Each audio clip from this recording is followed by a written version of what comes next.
जय हिंद साथियों। मैं अजय पांडे एक बार फिर आपका स्वागत करता हूं आपके अपने YouTube चैनल जैनित एकेडमी क्लासेस पर। आज के इस वीडियो में हम चर्चा करेंगे कक्षा 11 के विजुरेखीय पथ पर गति से संबंधित महत्वपूर्ण आंकिक प्रश्नों पर। देखा जाए, पहला सवाल हमें दिया है कि एक व्यक्ति नदी में जल की धारा की दिशा व विपरीत दिशा में 25 किलोमीटर प्रति घंटा व 15 किलोमीटर प्रति घंटे की दर से तैरता है। शांत जल में व्यक्ति के तैरने की दर और धारा की चाल ज्ञात कीजिए। अगर हम बात करें तो अगर हम धारा की दिशा में तैरेंगे तो धारा हमारी गति में सहायता प्रदान करेगी, मतलब हमारी चाल बढ़ेगी। इस स्थिति में जो हमारी वास्तविक चाल होगी वो हमारी चाल और धारा की चाल दोनों के योगफल के बराबर होगी। लेकिन अगर हम धारा की विपरीत दिशा में तैरते हैं तो धारा हमारी गति का विरोध करती है। इस स्थिति में हमारी जो चाल होगी वो हमारी वास्तविक चाल और धारा की चाल दोनों के अंतर के बराबर होगी। तो देखें, हमने माना कि माना व्यक्ति की शांत जल में चाल x किलोमीटर प्रति घंटा और धारा की चाल क्या है, y किलोमीटर प्रति घंटा। धारा की दिशा में चाल कितना दे रखा है, 25 किलोमीटर प्रति घंटा, और चाल अभी हमने कहा कि दोनों के योगफल के बराबर, तो x प्लस वाई बराबर हमें दे रखा है 25। Equation number 1। अब अगर हम धारा की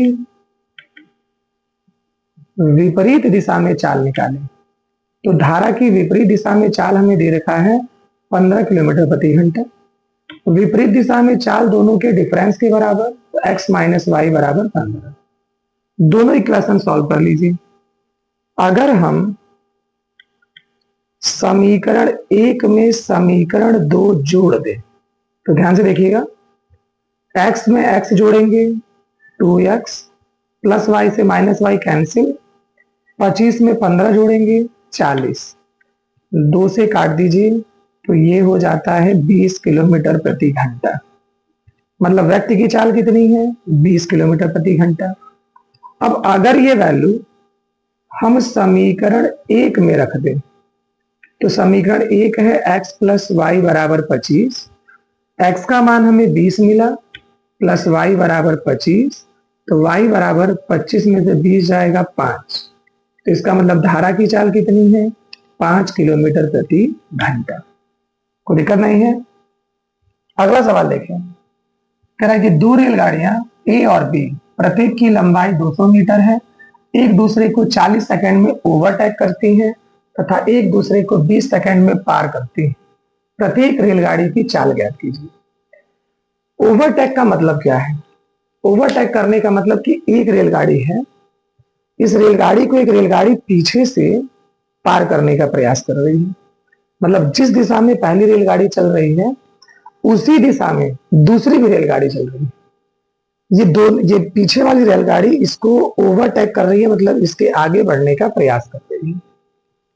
क्रॉस करने का मतलब एक रेलगाड़ी आ रही है, दूसरी रेलगाड़ी आ रही है, ये दोनों आमने सामने से आई और एक दूसरे को क्या कर गई, पार कर गई। ये दोनों स्थितियों में डिफरेंस है। पहले तो हम इसे सॉल्व करें तो मान लेते हैं कि माना प्रथम रेलगाड़ी की चाल x किलोमीटर प्रति घंटा तथा दूसरी रेलगाड़ी की चाल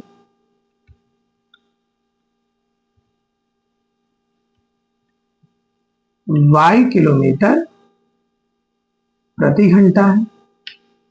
पहले आते हैं ओवरटेक करते समय। देखिए, ओवरटेक करते समय दोनों रेलगाड़ियां एक ही दिशा में चल रही हैं, तो इसकी चाल मान लीजिए 20 किलोमीटर प्रति घंटा और ये दूसरी की चाल 25 किलोमीटर प्रति घंटा। ये जब इसे पार करने का प्रयास करेगी तो अगर ये 1 घंटे चलते हैं तो 1 घंटे में ये 20 किलोमीटर चलेगी, ये 25 किलोमीटर चलेगी, दोनों चल रही हैं। तो ये जो रेलगाड़ी है पीछे वाली, इसको कितना 1 घंटे में पार कर पाएगी, 5 किलोमीटर। मतलब दोनों के डिफरेंस के बराबर जो चाल है उस चाल से ये दोनों आगे बढ़ेंगे।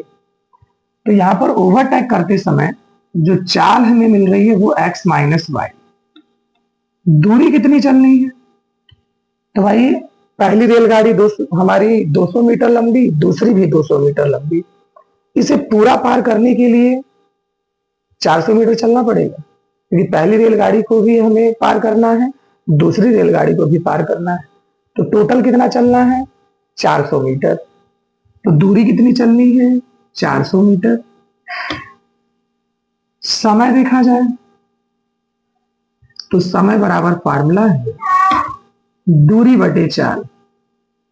देखिए तो हमें ओवरटेक करने में 40 सेकंड का समय लगा है, तो समय बराबर दूरी 400 मीटर और चाल कितनी है? x minus Y.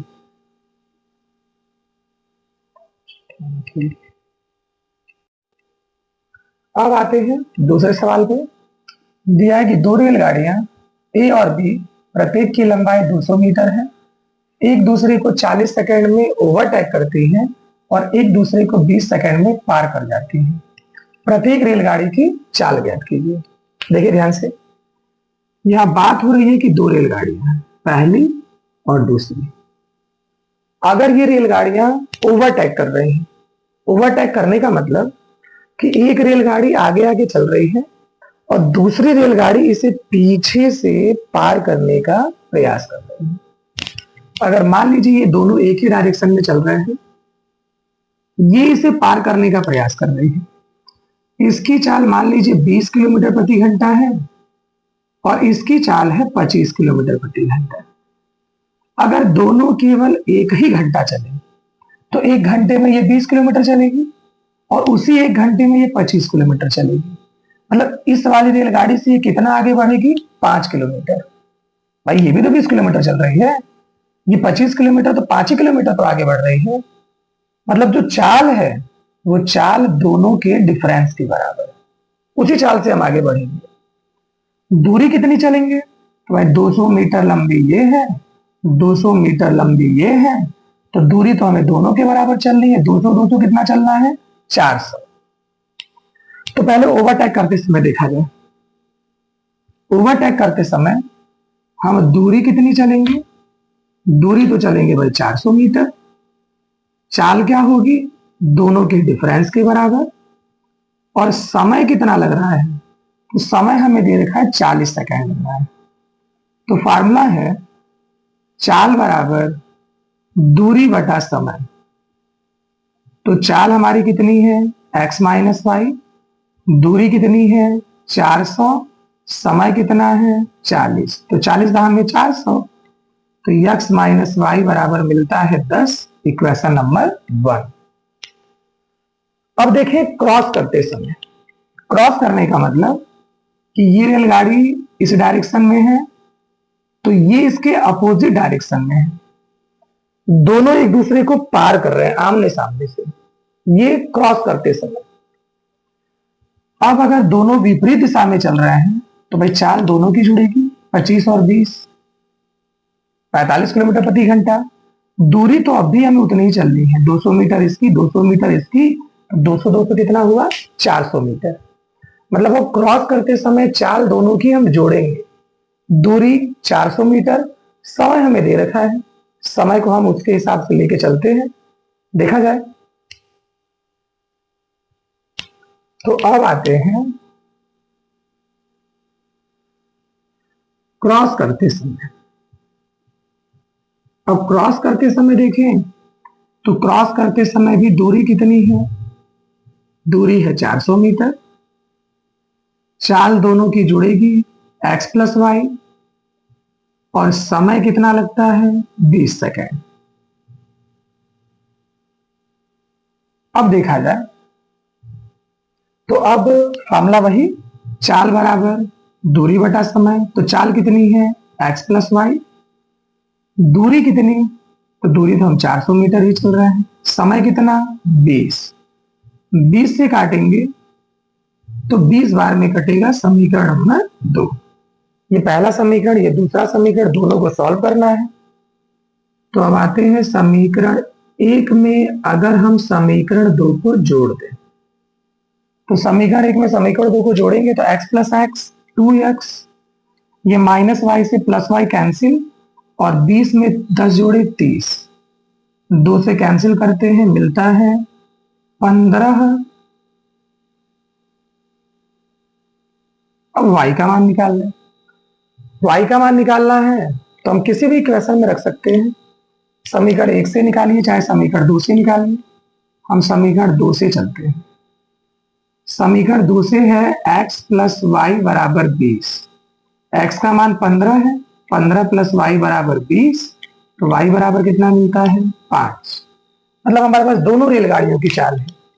एक रेलगाड़ी की चाल 15 मीटर प्रति सेकेंड, मात्रक नहीं लिखा है हमने, दूरी हमें मीटर में दी है, समय हमको सेकंड में दिया है, तो 15 मीटर प्रति सेकंड, और दूसरी रेलगाड़ी की चाल मिलती है 5 मीटर प्रति सेकंड। अगले सवाल पे आते हैं।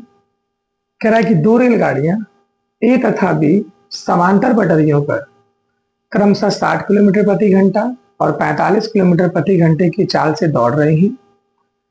आपेक्षिक वेग ज्ञात कीजिए जबकि दोनों एक ही दिशा में दौड़ रही हैं और दोनों विपरीत दिशा में दौड़ रही हैं। हल किया जाए तो जैसा कि हम जानते हैं कि प्रथम रेलगाड़ी की चाल यक्स बराबर दे रखा है 60 किलोमीटर प्रति घंटा, और द्वितीय रेलगाड़ी की चाल इसे y मानते हैं, y बराबर दे रखा है 45 किलोमीटर प्रति घंटा। अब यहां पर अगर दोनों ही रेलगाड़ियां एक ही दिशा में चल रही हैं तो पहली कंडीशन कह रहा है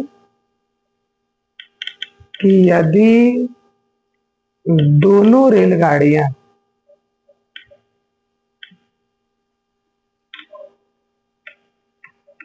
एक ही दिशा में दौड़ रही हैं, तो अभी हमने कहा कि अगर ये दोनों एक ही दिशा में दौड़ रही हैं तो जो आपेक्षिक वेग है वो दोनों के वेगों के अंतर के बराबर। अभी रेलगाड़ी वाले में हमने देखा भी है। तो हमारी जो चाल है वो हो जाएगी x माइनस वाई। अगर दोनों रेलगाड़ियां एक ही दिशा में दौड़ रही हैं तो आपेक्षिक वेग दोनों के डिफरेंस के बराबर x माइनस वाई। तो 60 माइनस 15 बराबर 45 किलोमीटर। 60 और 45 दे रखा है, तो 60 में से 45 गया 15 किलोमीटर प्रति घंटा। लेकिन यदि दोनों रेलगाड़ियां विपरीत दिशा में दौड़ रही हैं, विपरीत दिशा में दौड़ रही हैं, तो आपेक्षिक वेग दोनों के योगफल के बराबर x प्लस वाई। x का मान 60, y का मान 45, 60 और 45 105 किलोमीटर प्रति घंटा। कोई दिक्कत नहीं है। बस इसमें यूज ये करना है कि अगर दोनों रेलगाड़ियां एक ही दिशा में चल रही हैं या कोई भी दो गाड़ियां हैं एक ही दिशा में चल रही हैं तो आपेक्षिक वेग दोनों के अंतर के बराबर, और अगर विपरीत दिशा में चल रही हैं तो आपेक्षिक वेग दोनों के योगफल के बराबर। अगले सवाल पे चलें। कह रहा है कि दो शहरों ए और बी से दो कारें एक साथ चलना प्रारंभ करती हैं। दोनों शहरों के बीच की दूरी 180 किलोमीटर है। पहली कार ए से बी तक पहुंचने में 8 घंटे का समय लेती है, जबकि दूसरी बी से ए तक पहुंचने में 12 घंटे का समय लेती है। तो गणना कीजिए कि वे कब और कहां मिलेंगे। मान लीजिए कि दो शहर है, एक ए और दूसरा शहर है बी। इनके बीच की दूरी दे रखा है 480 किलोमीटर। एक रेलगाड़ी चल रही है ए से बी की ओर और दूसरी बी से ए की ओर। ए से बी तक पहुंचने में हम जितनी दूरी चलेंगे उतनी ही दूरी हम बी से ए तक पहुंचने में भी चलेंगे। तो चाहे रेलगाड़ी ए से बी तक पहुंचे और चाहे बी से ए तक पहुंचे, दूरी तो हमें बराबर लगनी है। हाँ, अगर ए से चलने वाले गाड़ी की चाल ज्यादा है तो वो कम समय में पहुंचेगी, बी से चलने वाले गाड़ी की चाल अगर कम है तो उसे भी ज्यादा समय लगेगा। अब देखते हैं, पहले तो दोनों की चालें हमें मालूम नहीं है। तो मान लीजिए, माना ए की चाल x किलोमीटर प्रति घंटा तथा बी की चाल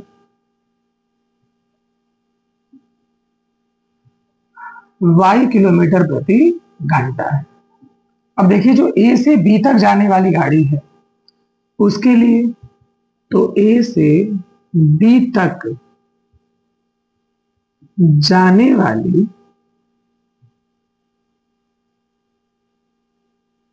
कार के लिए, तो ए से बी तक जाने वाली कार के लिए अगर इसके लिए हम चले तो दूरी कितनी है 480, चाल कितनी है यक्स, और समय से कितना लगा है 8 घंटा।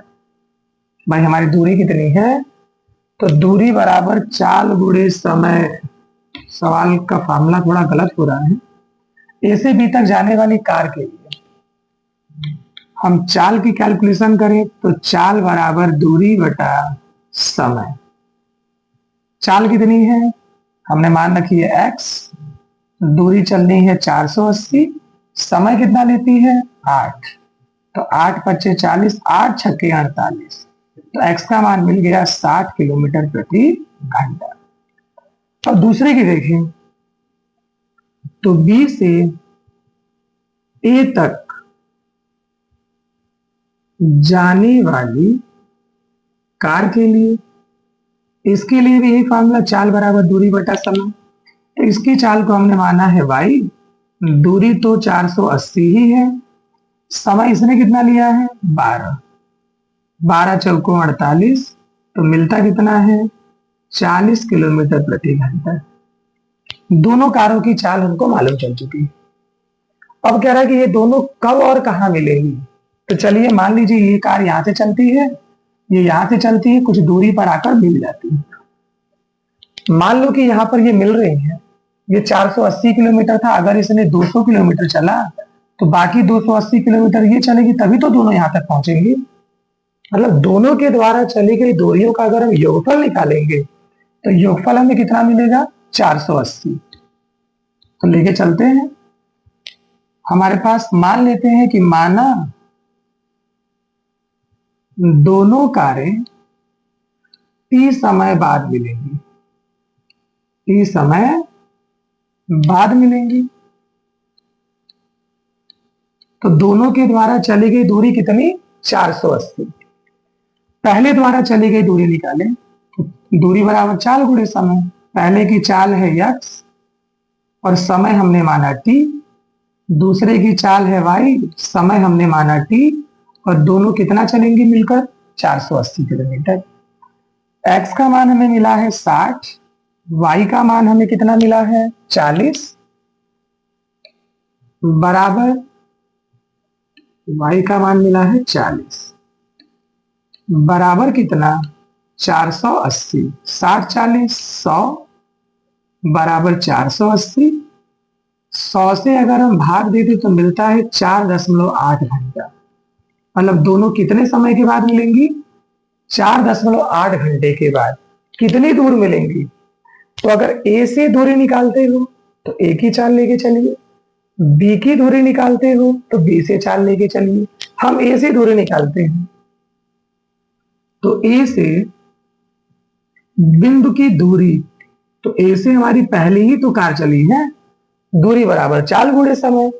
पहले वाले की चाल कितनी मिली है 60 और समय कितना लगा है 4.8 घंटा, या फिर 6 गुणे 48, 0 से 10 कैंसिल, 8 छक्के 48, 8 वट्ठे 6 सत्ते 42, 6 अठे 48 का 8 हासिल 4, 6 चौको 24, 4 28।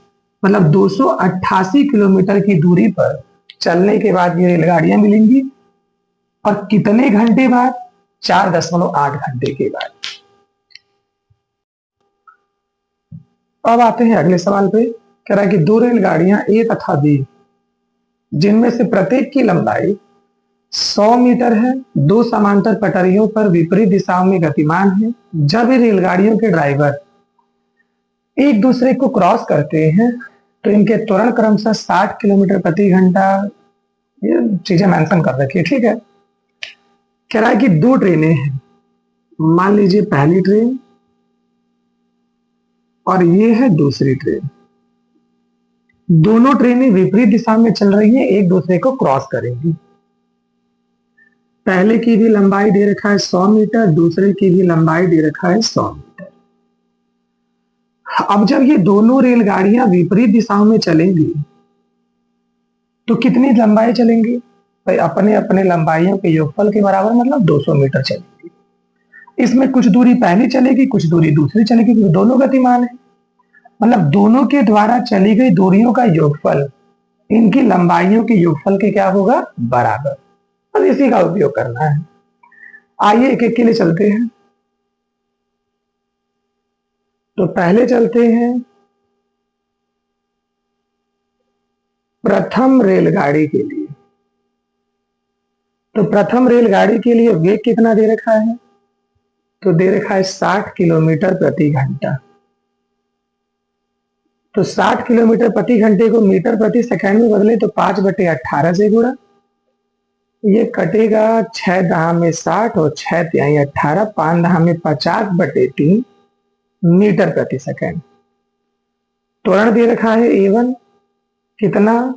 0.3 मीटर प्रति सेकंड स्क्वायर। अब द्वितीय रेलगाड़ी के लिए, अगर द्वितीय रेलगाड़ी के लिए चलें तो इसके लिए भी चाल दे रखा है 30 किलोमीटर प्रति घंटा। इसको भी मीटर प्रति सेकंड में बदले तो 5/18 से गुणा, 6 तिहाई 18, 6 पचे 30, तो 5 पचे 25/3 मीटर प्रति सेकंड। और त्वरण दे रखा है 0.2 मीटर प्रति सेकंड स्क्वायर। अब ये दोनों कब मिलेंगी? तो मान लेते हैं कि माना रेलगाड़ियां T समय बाद मिलेंगी। तो अगर ये T समय बाद मिलेंगी तो दोनों की दूरियों का योगफल इनकी लंबाइयों के योगफल के बराबर, मतलब S1 प्लस S2 बराबर 200 मीटर। फार्मूला पढ़ा है हमने, S बराबर UT plus half AT square. पहले वाले के लिए चले तो U1T plus half A1T square, दूसरे के लिए U2T plus half A2T square बराबर 200।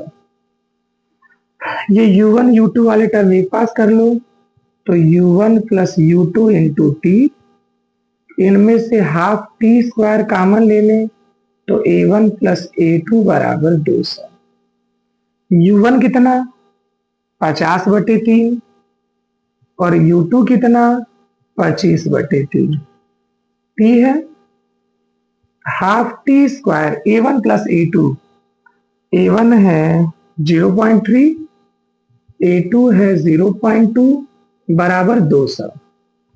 50 और 25 जोड़ें तो 75/3 गुणे T, और ये हाफ T स्क्वायर 3 2 5 0.5 बराबर 200।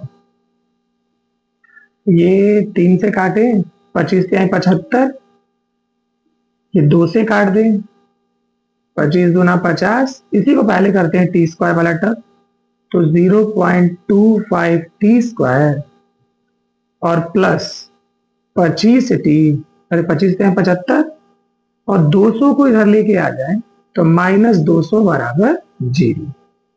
एक द्विघात समीकरण बनके तैयार हो रहा है। दशमलव थोड़ी सी समस्या कर रहा है। या तो अभी तो 25 कॉमन है, 25 कॉमन ले लीजिए।